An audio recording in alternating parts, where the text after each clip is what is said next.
اعوذ باللہ من الشیطان الرجیم بسم اللہ الرحمن الرحیم الم تر الی الذی حاج ابراہیم فی ربہ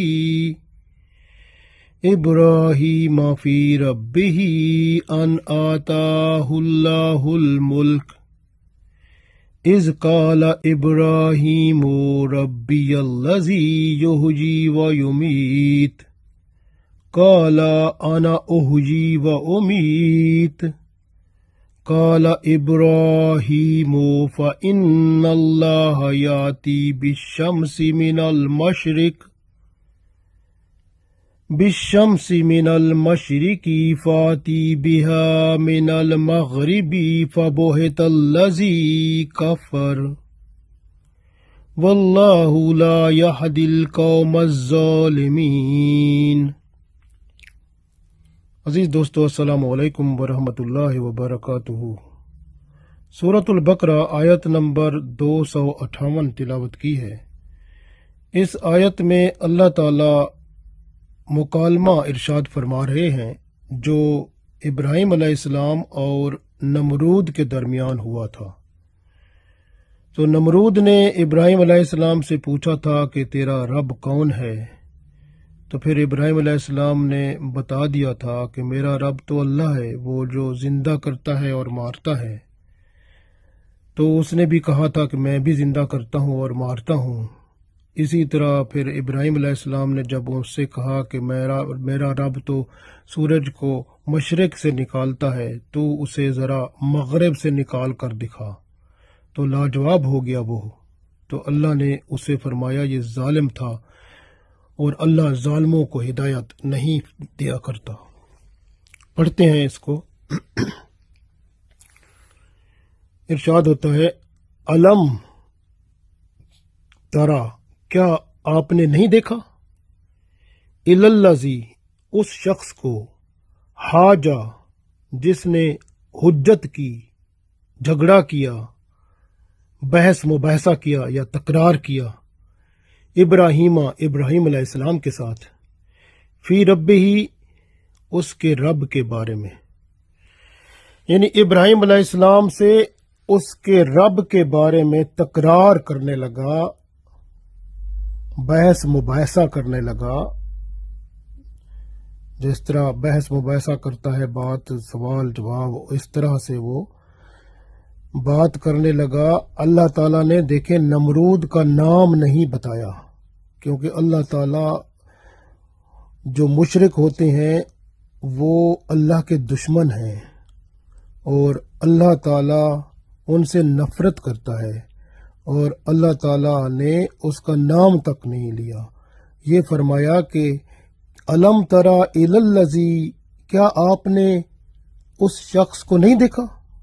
یہاں پر اس شخص سے مراد وہی نمرود ہے، حاجہ، جس نے بحث مباحثہ کیا، حجت کی ابراہیم علیہ السلام سے، فی رب ہی، اس کے رب کے بارے میں، ان آتاہ اللہ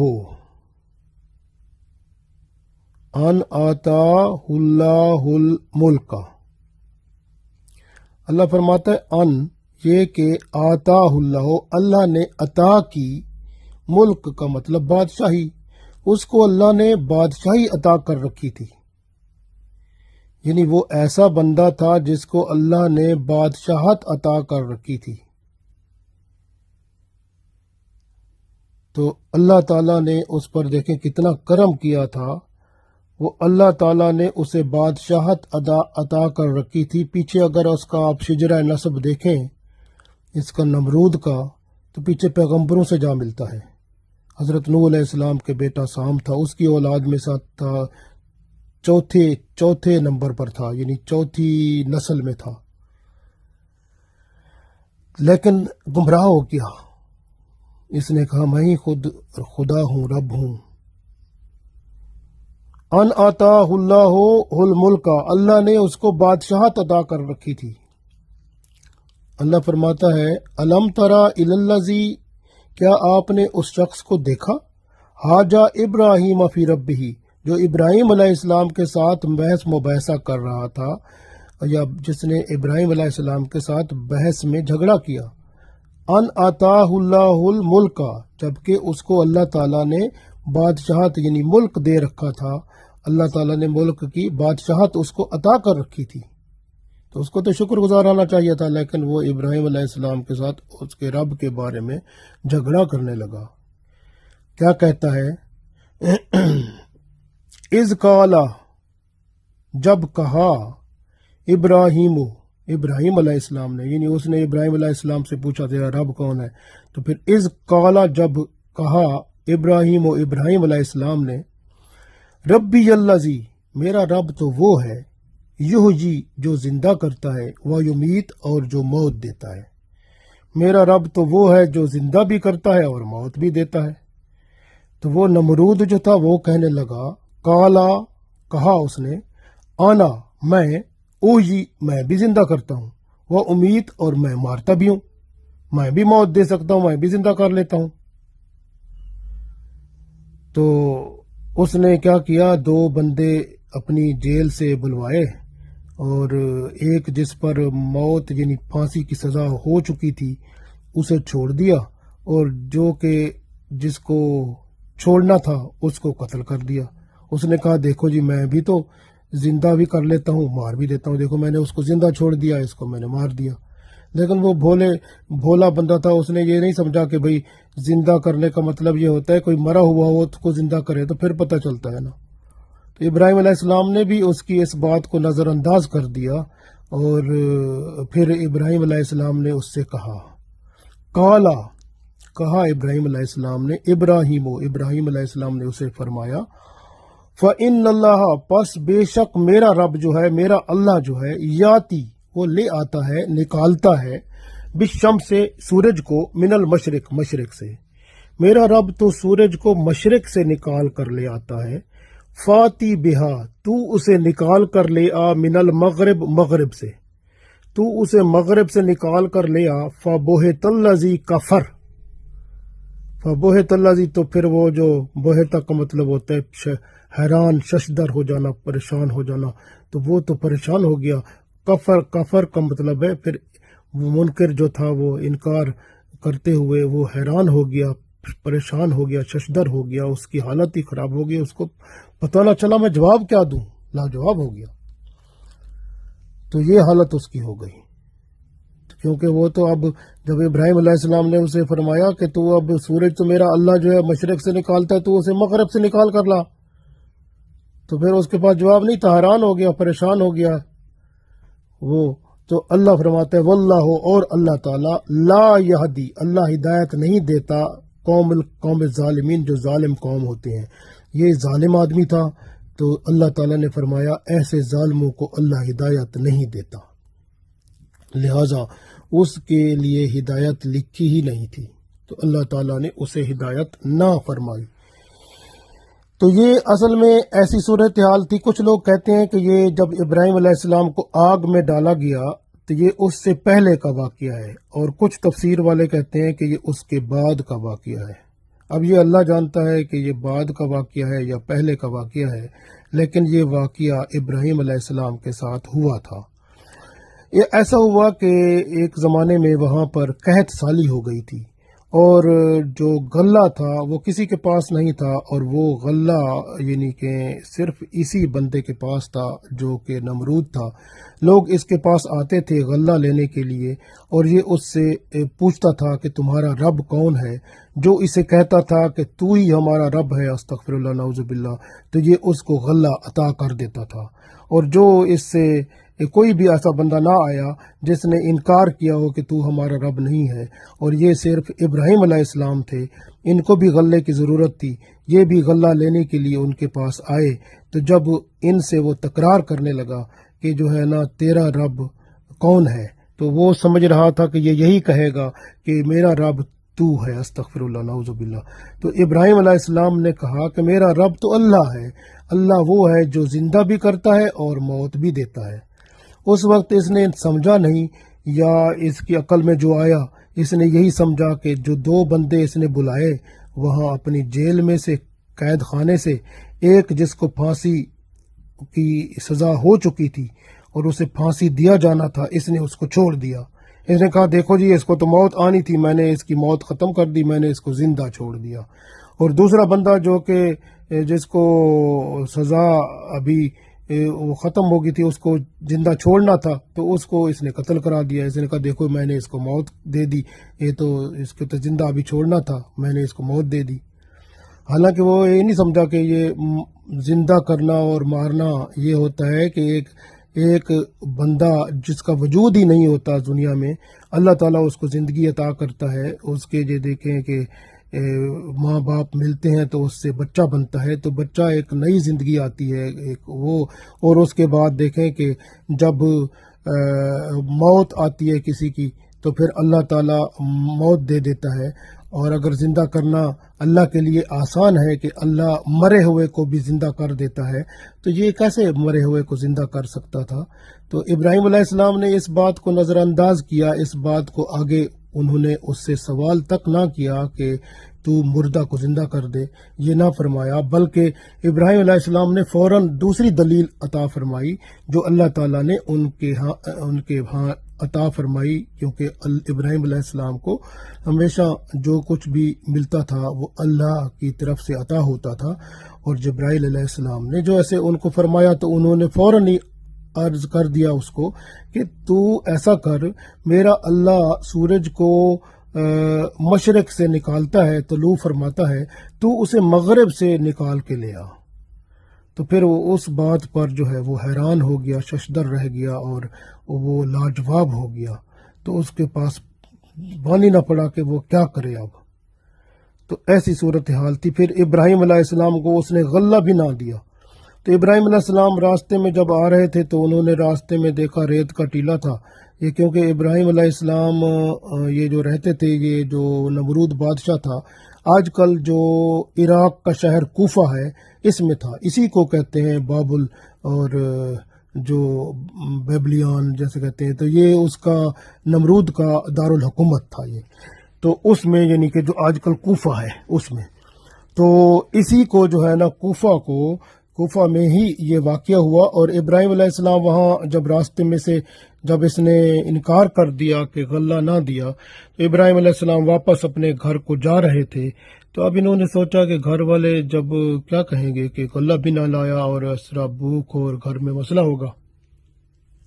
راستے میں ریت کا ٹیلا تھا، اس میں سے انہوں نے اپنی وہ جو جیسے ہم کہتے ہیں نا آٹے کی جیسے بوریاں ہوتی ہیں، جو ایک دو بوریاں گندم یا غلہ، انہوں نے اس میں ریت بھر دی، اپنی 2 بوریاں جو ہیں انہوں نے ریت کی بھر دی، اور ان کو پھر اپنے پاس لے کر وہ لاد کر اس کو لے گئے گھر میں، اور گھر میں اس کو اتار کے رکھ دیا، اور نیند آئی ہوئی تھی، تھکے ہوئے تھے، لیٹے تو ان کو نیند آ گئی۔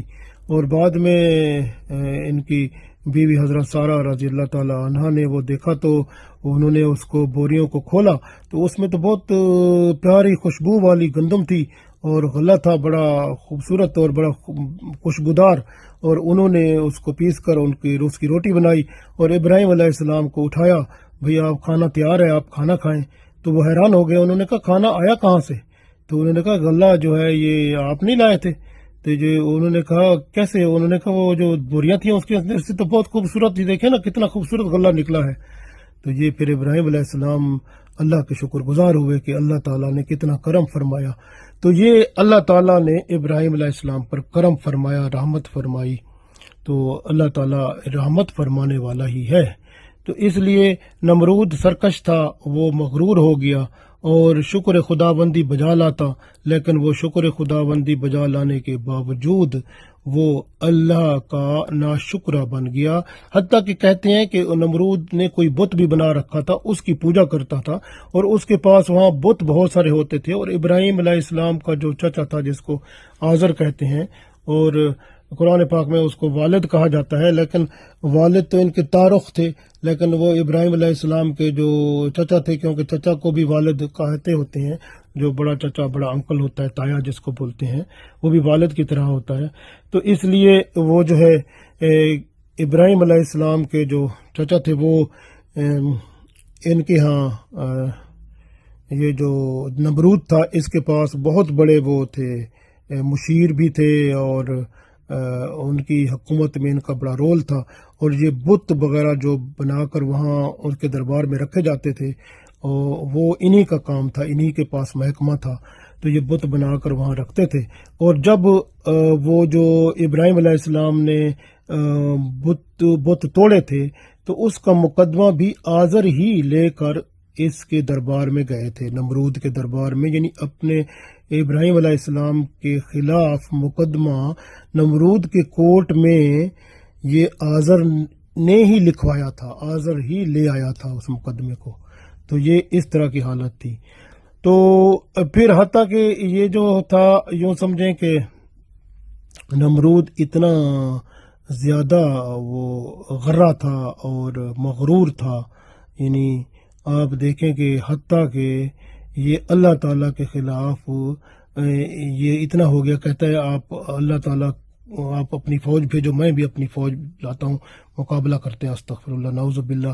پھر اللہ تعالیٰ نے کہا ٹھیک ہے بھی، پھر مچھروں کی فوج اللہ کی طرف سے آئی، اور مچھروں کی فوج تھی جو وہ پھر اس کی جو فوج تھی نا، تو اللہ تعالیٰ نے جب مچھروں کی فوج کا دروازہ کھولا تو اتنے مچھر آئے، اس کی فوج کی بوٹیاں تک نکال کے رکھ دی اس نے، اور یہ جو تھا اس کے ناک نتنے میں سے ایک مچھر اندر چلا گیا، اس کو یہ جو نمرود تھا تو وہ اس کے دماغ میں چلا گیا اور وہیں رہتا تھا، وہ وہاں مرا نہیں، اللہ تعالیٰ نے اس کو وہاں زندہ رکھا، اور وہ مچھر اس کے دماغ میں چلتا تھا، تو وہ پھر جو ہے اس کو درد ہوتا تھا، تکلیف ہوتی تھی اور پریشان ہوتا تھا، پھر اس کو یہ کہتا تھا مجھے مارو، پھر اس کو کبھی کوئی جوتے مارتا تھا سر میں، اور کبھی یہ دیواروں کے ساتھ سر مارتا تھا، کیونکہ جب وہ اندر اس کے دماغ میں مچھر چلتا تھا تو اس کو پرابلم ہوتا تھا، دماغ اس کا خراب ہوتا تھا، تو پھر یہ دیواروں کو سر مارتا تھا، کبھی یہ اپنے سر پہ ہتھوڑے مرواتا تھا، کبھی تھپڑ مرواتا تھا۔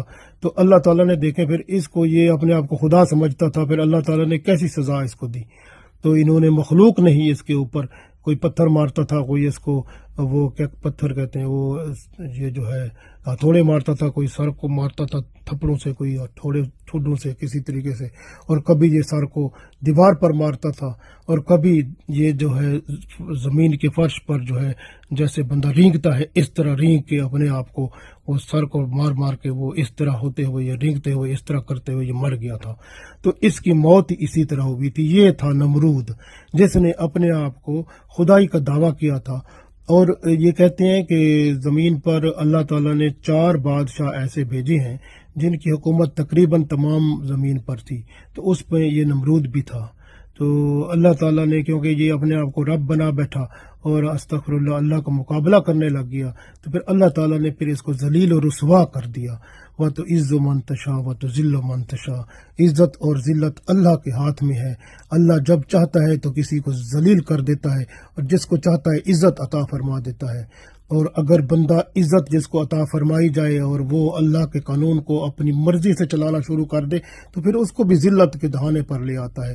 اللہ تعالیٰ مہربان ہے، کرم فرمانے والا ہے، لیکن جو غرے ہوتے ہیں، مغرور ہوتے ہیں، تکبر والے ہوتے ہیں، اللہ تعالیٰ فرماتا ہے تکبر تو میری چادر ہے، اس بندے نے کیسے پہن لی؟ تو پھر جو ہے نا اللہ تعالیٰ اس کو جو تکبر کرتا ہے اس کی پھر جو ہے نا وہ تباہی بربادی فرما دیتا ہے، اس لیے کہ تکبر اللہ کی شان ہے۔ اور اس لیے آپ دیکھیں کہ نماز پڑھتے ہیں ہم ہر وقت اللہ اکبر کہتے ہیں، اللہ اکبر، اللہ ہی سب سے بڑا ہے اور کوئی ہے نہیں، اللہ سب سے بڑا ہے، اللہ معبود برحق ہے، سب کچھ اسی کے اختیار میں ہے۔ اس میں آپ غور کر لیں، یہاں سے ہمیں کچھ سبق بھی ملتے ہیں۔ آپ غور کریں کہ یہ جیسے آج کل یہاں پر سبق جو ملتے ہیں میں آپ کو بڑی خوبصورتی سے بتاتا ہوں تاکہ آپ اپنے ملک میں بھی فیصلہ کر سکیں اور مسلمانوں کی حالت کو دیکھ کر بھی آپ یہ فیصلہ کر سکیں، کیونکہ ہمیشہ دیکھیں کہ ایک ہوتی ہے نا ڈکٹیٹرشپ ہوتی ہے، ایک ہوتی ہے ڈیموکریسی، یہ کہتے ہیں جمہوریت ہے، ایک آمریت ہے۔ آمریت کیا ہوتی ہے کہ کوئی ایک بندہ ہوتا ہے وہ ملک کا حاکم ہوتا ہے، جس طرح کہ فوج کا مارشل لا ایڈمنسٹریٹر آتا ہے، کوئی فوجی وہ اپنا صدر بن جاتا ہے یا وہ جو ہے سارا حکمرانی سنبھال لیتا ہے ملک کی، اور اس طرح پھر اپنے قانون چلا دیتا ہے، وہ قانون ملک کے ختم کر دیتا ہے۔ تو وہ ڈکٹیٹرشپ ہو گئی یا اس کو آمریت کہہ سکتے ہیں۔ اسی طرح بعض اوقات جمہوریت ہوتی ہے جس میں کہتے ہیں جی سارے جو اس میں جمہوریت کا مطلب جو پارلیمنٹ بنائی جاتی ہے اس کے اندر جو نمائندے آتے ہیں، جو ممبر ہوتے ہیں اس کے، جیسے قومی اسمبلی وغیرہ یا سینٹ ہوتی ہے، یا اس طرح کے جو ممبر ہوتے ہیں وہ پھر قانون بناتے ہیں، آئین بناتے ہیں، اس کو وہ قانون چلاتے ہیں۔ اب خود بتائیں کہ یہ قانون ان لوگوں کا بنایا ہوتا ہے نا، یہ جو پارلیمنٹ بناتی ہے وہ ان کا اپنا قانون بنایا ہوتا ہے، ان کا کانسٹیٹیوشن ان کا اپنا ہی ہوتا ہے نا، اور جو ڈکٹیٹر ہوگا وہ بھی اپنا بنائے گا، تو قانون تو ان کے اپنے بنائے ہوتے ہیں، اللہ کا قانون تو نہ ہوا نا، اللہ کا قانون تو قرآن و سنت ہے، شریعت ہے وہ تو نہ ہوا نا، تو انہوں نے اپنا قانون بنایا۔ تو کیا فرق رہا ڈکٹیٹر میں، آمریت میں اور جمہوریت میں؟ دونوں ایک چیزیں ہیں، کیونکہ قانون وہ بھی اپنا بناتے ہیں، وہ بھی اپنا بناتے ہیں، اور سب لوگ اس کو فالو کرتے ہیں، اس کی پیروی کرتے ہیں، اور جو قانون کو نہیں مانتا اس کو پھر سزا دیتے ہیں، جیل میں ڈال دیتے ہیں یا اس کو تکلیف دیتے ہیں، جو بھی اس کے لیے قانون بنایا ہوتا ہے اس کے اوپر اپلائی کرتے ہیں۔ یہ سب لوگ جو ہیں یہ آپ بتائیں کہ یہ کون سا اسلامی قانون ہے؟ آپ بتائیں نا کون سا اسلامی قانون ہے؟ ڈکٹیٹرشپ جو آمریت ہے کون سا اسلامی قانون ہے؟ اور یہ جو جمہوریت ہے کون سا اسلامی قانون ہے؟ دونوں میں اسلام نہیں ہے، کیونکہ جمہوریت اپنا کانسٹیٹیوشن بناتی ہے، اس میں اسلام کی کوئی ایک آدھ شک رکھ لیتی ہے، باقی سب اپنی مرضی ہے۔ تو چاہے صدر ہو، وزیر صدر ہے، اس کو کوئی اختیار، جو عدالت ہو وہ اس کو جی استثناء حاصل ہے، کوئی کچھ نہیں کہہ سکتا۔ یہ استثناء کی بات کہاں کرتے ہیں؟ وہ تو اللہ کو ہے، اللہ مالک ہے جو بنانے والا ہے، اللہ جو ہے، اللہ نے سب کچھ بنایا، سب کچھ اس نے پورا آئین دیا، اللہ نے کانسٹیٹیوشن عطا فرمایا قرآن و سنت کی شکل میں، اور اللہ کے رسول صلی اللہ علیہ وسلم نے اس کو نافذ کر کے بتا دیا۔ اب قانون جو ہوگا وہ اللہ اور اس کے رسول صلی اللہ علیہ وسلم کا ہوگا۔ اگر مسلمان ہیں تو مسلمان پر قانون اللہ اور اس کے رسول صلی اللہ علیہ وسلم کا چلے گا۔ تو وہ قانون جو ہوتا ہے، جو قرآن و سنت والا قانون، وہ اللہ کا قانون ہوتا ہے، اور جو اس کو نافذ کرنے والے ہوتے ہیں وہ خادم ہوتے ہیں، اور وہ اس کو ریگولیٹ کرتے ہیں، یعنی اس قانون کو ریگولیٹ کرتے ہیں تاکہ کوئی بندہ بھی اس قانون کے خلاف نہ چلے، سارے بندے اس قانون کے مطابق چلیں، اور پھر وہ اپنی طرف سے کسی کو سزا نہیں دے سکتے، سزا بھی اسی قانون میں ہوتی ہے جو اللہ اور اس کے رسول صلی اللہ علیہ وسلم کا قانون بنایا ہوا ہے، اسی کے اندر سزا بھی موجود ہوتی ہے، پھر وہی سزا اس کو ملتی ہے۔ وہ بندے جو قانون اس اسلامی حکومت کو چلانے والے ہوتے ہیں وہ تو خود بھی اسی کے عتاب میں آ سکتے ہیں، اگر ان سے غلطی ہو جائے تو وہی قانون ان کو جیل میں ڈال دیتا ہے، انہی کے اوپر وہ جو ہے اس قانون کا اطلاق ہو جاتا ہے، وہ کسی کو استثناء نہیں ہوتا۔ اسلام تو یہ ہے کہ پورا قانون اللہ کا ہے، تو اللہ کا قانون جو ہوتا ہے، یہ ڈکٹیٹرشپ اور ڈیموکریسی جو ہے دونوں کفار والے ہیں کام، اور یہ اسلام کے نہیں ہیں، یہ دونوں اسلام سے دور ہیں۔ اسلام کا قانون صرف ایک ہے، وہ اللہ اور اس کے رسول صلی اللہ علیہ وسلم کا قرآن و سنت اور شریعت کا قانون، اس کو نافذ کرنے والے وہ لوگ ہوتے ہیں جو حد درجہ متقی پرہیزگار ہوتے ہیں، اور ہر لالچ، ہر چیز سے پاک ہوتے ہیں، اور اللہ تعالیٰ جب ان کو یہ عطا فرماتا ہے وہ اس قانون کو نافذ کرتے ہیں، پھر اگر ان سے غلطی بھی ہو تو وہ قانون کے دائرے میں خود ہی جواب دہ ہوتے ہیں، اور اگر ان سے کوئی غلطی بڑی ہو جائے تو جیل میں ان کو بھی جانا پڑتا ہے، تو ان کے اوپر وہ قانون لگ جاتا ہے، کسی کو استثناء نہیں ہوتا۔ یہ جو بنائے ہوئے ہیں قانون، یہ اسلام کے قانون نہیں ہے، اور جو بناتے ہیں ایسے قانون، ملک کو ایسے چلاتے ہیں، قیامت کے دن ان سب کو اللہ کے حضور جواب دینا ہوگا۔ پوری اسلامی دنیا میں جو اس وقت حال ہے، سب اللہ کے ہاں جواب دہ ہوں گے، کیونکہ ان سب نے اپنی مرضی اور اپنی حکومت کو بچانے کے لیے یہ سب کچھ کیا ہوا ہے، اور صرف ڈر ہے ان کو تو صرف ٹیکنالوجی کا۔ یہ ٹیکنالوجی کس کی ہے؟ یہ جی ویسٹ کے پاس ہے، امریکہ کے پاس ہے ٹیکنالوجی، بس اس سے ڈر رہے ہیں۔ ٹیکنالوجی تو اگر اللہ تعالیٰ چاہے ختم کر دے گا ٹیکنالوجی، آپ کو پتہ ہے آخری زمانے میں تو ٹیکنالوجی ختم ہی ہو جانی ہے، کیونکہ یہ جو ہے وہی زمانہ واپس لوٹے گا جو پہلے رسول پاک صلی اللہ علیہ وسلم کے زمانے میں تھا۔ تو کیا وہ لوٹنا ہے کہ یہ سب، یہ جو ہے جیسے رشیا نے اپنے وہ بنا لیے ہیں میزائل جو کہ ان کے سیٹلائٹ کو تباہ کر دیں گے، اور وہ بھی اپنے ان کے سیٹلائٹ آپس میں یہ ایک دوسرے کے سیٹلائٹ تباہ کر دیں گے، تو یہ انٹرنیٹ نہ ہوگا، نہ کوئی وہ جہاز چل سکے گا، کیونکہ جہاز کا بھی جب تک کنٹرول روم کے ساتھ رابطہ نہ ہو کچھ نہیں ہو سکتا. تو رابطے سب ختم ہو جائیں گے، کیونکہ ان کے سیٹلائٹ ہی ختم ہو جائیں گے جس سے یہ لہریں جو لیتے ہیں، اور سب کچھ ختم ہو جائے گا. تو کیا چلے گا؟ ساری ٹیکنالوجی ادھر کی ادھر رہ جانی ہے. یہ چند تھوڑے عرصے میں یہ ہونے والا ہے، اور یہ ساری ٹیکنالوجی صاف زیرو ہو جائے گی. اور پھر کیا ہوگا؟ وہی قانون جو اللہ کا تھا، اللہ کے رسول صلی اللہ علیہ وسلم کے زمانے میں لوگ تلوار سے لڑتے تھے، وہی بات ہوگی اور وہی باتیں آگے ہونی ہیں. تو ہمیشہ جو ہے نا، یہ ڈکٹیٹرشپ اور جمہوریت کوئی بھی نہیں ہے اسلام کے اندر. ہمیشہ قانون وہ ہے جو اللہ اور اس کے رسول صلی اللہ علیہ وسلم کا بتایا ہوا ہے. نمرود جو تھا پہلے، یہ دیکھیں، اس کو دیکھیں تو پیچھے 4 نسلوں میں اس کا ملائے نا تو نوح علیہ السلام سے اس کا رشتہ بنتا ہے. تو یہ پیغمبروں کی اولاد میں سے تھا، اچھا تھا. لیکن جب اس کے اندر غرور ہو گیا، مغرور ہوتا گیا، پھر بت کی طرف اپنے وہ رجوع کرنا شروع کیا. پھر اس نے اپنے آپ کو شکر گزار ہونے کی بجائے اپنے آپ کو خدا ہی سمجھنے لگ گیا. تو پھر اللہ تعالیٰ نے اس پر اس کے تکبر کو ایسا خاک میں ملایا کہ ایک مچھر تھا جو اس کے نتنے میں چلا گیا، اور اس کے اندر دماغ میں وہ جب بھی گھومتا تھا تو یہ سر پر انہی لوگوں سے جو اس کے نوکر تھے ان سے جوتے مرواتا تھا، اور یہ جو ہے دیوار کے ساتھ سر مارتا تھا، اور یہ زمین کے ساتھ اسے رگڑتا تھا. تو اس طرح ذلیل ہو کر یہ مر گیا.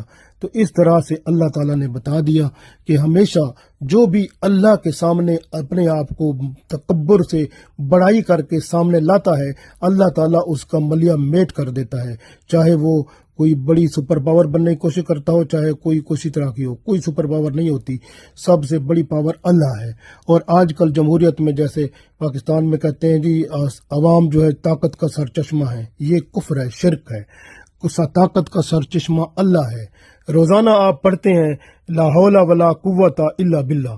اب پڑھتے ہیں نا لا حول ولا قوت، اب کہتے ہیں نا ولا قوت، اور نہیں ہے قوت الا باللہ، مگر اللہ کے پاس ہے. طاقت ساری اللہ سے ہے. اور ادھر کہتے ہیں طاقت ساری عوام ہے. تو بتائیں یہ کفر نہ ہوا، شرک نہ ہوا تو اور کیا ہوا؟ ادھر کہتے ہیں لا حول ولا قوت الا باللہ، ولا قوت الا باللہ، اور نہیں ہے قوت الا باللہ، مگر قوت اللہ کی طرف سے ہے. قوت ساری، طاقت ساری اللہ سے ہے نا. اللہ القوی العزیز پڑھتے ہیں قرآن پاک میں، ہے ساری طاقت اسی کے پاس ہے. وہ قوی بھی ہے یعنی طاقت والا بھی ہے، عزیز کا مطلب غلبہ بھی پانے والا ہے. سارا اسی کے پاس ہے سب کچھ. لیکن بندہ کہتا ہے نہیں جی ووٹ کا تقدس دو، اور اللہ تعالیٰ ووٹ کیا تمہارا ہوتا ہے؟ ووٹ کچھ بھی نہیں ہوتا. ووٹ جو ہے نا ہمیشہ جو اسلام کے مطابق تو ووٹ کا حق یہ ہے ہی نہیں. آپ دیکھیں نا، غور تو کریں نا، اسلام میں صرف وہ لوگ جو تقوی والے ہوتے ہیں، متقی ہوتے ہیں، اللہ تعالیٰ انہی سے یہ کام لیتا ہے کہ اس کے قانون کی رکھوالی کرتے ہیں. اللہ کا قانون جو ہے اس کی رکھوالی کرنے والے، اس کو نافذ کرنے والے متقی لوگ ہوتے ہیں. اور یہ نہیں ہوتے. قرآن پاک میں بہت ساری آیتیں ایسی ہیں جس میں اللہ تعالیٰ فرماتا ہے کہ یہ ایمان والے بہت کم ہیں، جو باقی سب ویسے ہوتے ہیں. آپ خود غور کر لیں کہ آپ ووٹ کروا لیں، آپ دیکھ لیں، سب کو دیکھ لیں، کتنے بندے ہیں پورے 20 کروڑ لوگوں میں، کتنے مسلمان ہوں گے جو صحیح مسلمان، جن کے جو حلال کو حلال سمجھتے ہوں، حرام کو حرام سمجھتے ہوں، جن کی روزی حلال ہو، جو کمائی حلال کرتے ہوں، اور جو نماز 5 وقت پڑھتے ہوں، فرائض ادا کرتے ہوں، واجبات ادا کرتے ہوں، اللہ کا خوف ان میں ہو. گنے ذرا 20 کروڑ میں سے کتنے ہوں گے؟ وہ ہیں جو ووٹ دینے والے ہو سکتے ہیں، وہ ان کے ووٹ چل سکتا ہے. اب بتائیں کتنے دے سکتے ہیں پھر؟ تو ان کا ووٹ تھوڑا چلتا ہے، یہ تو چلتا ہے سارے دوسرے ہوتے ہیں جو سارے وہ بناتے کس کو ہیں. تو وہ کیا اسلام لائے گا جس بندے نے اسلام اللہ کو جانتا نہیں ہے، جو خود نمازوں سے غافل ہے، جو خود فرائض نہیں ادا کر سکتا؟ تو وہ اس قوم پر جو مسلمان قوم ہے اس پر حکمرانی کرے گا، اور پھر استثناء لے کر اپنی مرضی سے بیٹھا رہے گا. استثناء کا مطلب کیا ہوتا ہے؟ فرعون. استثناء کا مطلب کیا ہوتا ہے؟ نمرود. بھئی مجھے کچھ نہیں کر سکتا، مجھے کوئی عدالت میں نہیں لا سکتا، نہ مجھے کوئی، میں جو کروں جو مرضی کرتا رہوں، میں استثناء میں ہوں. تو یہ کون ہے؟ یہ فرعون ہے، یہ نمرود ہے. تو ایسے لوگ ہوتے ہیں، کیونکہ یہ لوگ یہی ہے استثناء، ہمیں کوئی کچھ نہیں کر سکتا. یہ تکبر ہے، اور ایسے کو اللہ تعالیٰ مٹا دیتا ہے. ایسے نظام کو ہی اللہ تعالیٰ ختم کر دیتا ہے. ان قریب دیکھنا ایسے نظام ختم ہو جائیں گے، بہت جلد یہ ختم ہونے والے ہیں، کیونکہ قیامت قریب ہے اور سب سے بڑا نظام قائم ہونا ہے. اور وہ نظام